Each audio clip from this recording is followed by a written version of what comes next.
دوستانو څنګه د خیر دی ښه یې امید کوم چې ښه به یې دوستانو کله چې موږ په هایټ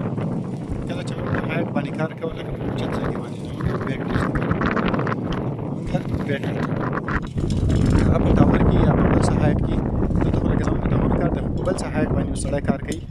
نو هغه موږ لکه بیلټ ویسټر استعمالوو نو په دې بیلټونو کې قسمونه دي د هر څه کې دپاره خپل ریکوایرمنټ د کار ځای کې خپل ضرورت دی نو دلته زموږ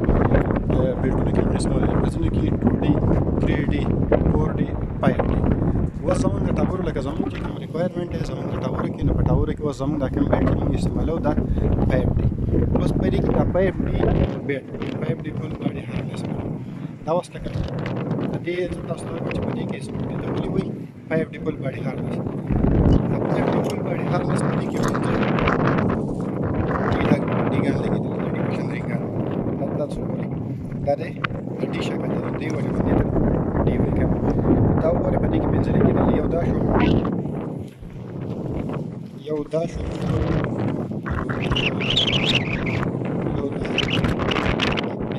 پنځه ډیګان پکې لګېدلې څلور مخې طرف ته او یو بیک طرف ته پنځه ډیګان لګېدلې اوس د دې ډیګانو لکه څه کار دی د هر یو شی لکه اوس په دې کې دا ډیګان لګول دي چې پورډي لګول د پورډي څه کار دی د پایپ ډي څه کار دی بس د پایپ ډي چې موږ پایپ ډي ډیګان څه کار دی اوس تاسو ته خیال لکه دا تاسو وګورئ دا دوه چې لګېدل دا سیټ دا ډیرنګ د دې او بل د دې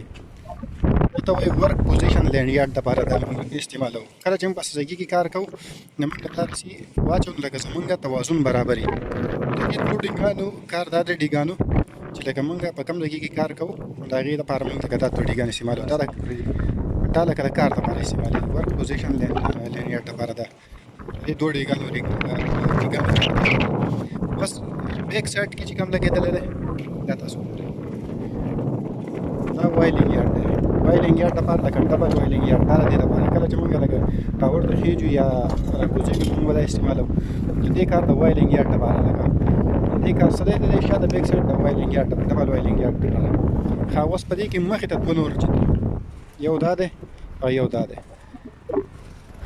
دا کوز یو چې دی دا یو دی په دې خېټې سره چې لګېدلی نو دا چې کله موږ د ټاور ته خېجو په لیډر باندې یا روپ ګراپ لکه کومه راپلاین چې موږ استعمالوو راپلاین که ټاور کې بار لګېدلي یا په لیډر باندې لګېدلي خو راپلاین لپاره او یا د لیډر کې د سیفټ ریل لپاره په دې کې موږ لکه ټالي کیبلاک هغه هوک دې ته لګوو او یا روپ ګراپ ته لګوو دا د هغې دپاره لکه موږ کله ټاور ته خېجو یا راکوزېږو نو دا د هغې دپاره موږ استعمالوو کله دا یو صحیح شو او دا یو چې دی دا یو سینې سره چې کوم یو لګېدلی د سینې سره د دې یو مطلب دی د دې ډي مطلب د دې ډي مطلب دا دی چې کله لکه موږ په ټاور کې موږ ته څه حادثه راورسي موږ کوک شو زموږ څه ډیمیج شو د کار څه موږ ته څه مسله راشي زموږ لکه انسان دی راځي پکې دی د هغې لپاره دی دا یو دغه کړی دی په دې باندې لکه په ریسکیو کټ باندې یا په رسۍ باندې یا په هر څه دغه ټیپ مطابق چې څه ذریعه دا په هغې باندې موږ راکوزوو دا ډي د څه دپاره دی دا زموږ لکه د حادثې کې کله دا زموږ په حادثې کې به کار راځي دا موږ په هغې کې استعمالوو صحیح ده دا د پنځه ډي رنګانو لکه دغه اوکې والسلام خدا حافظ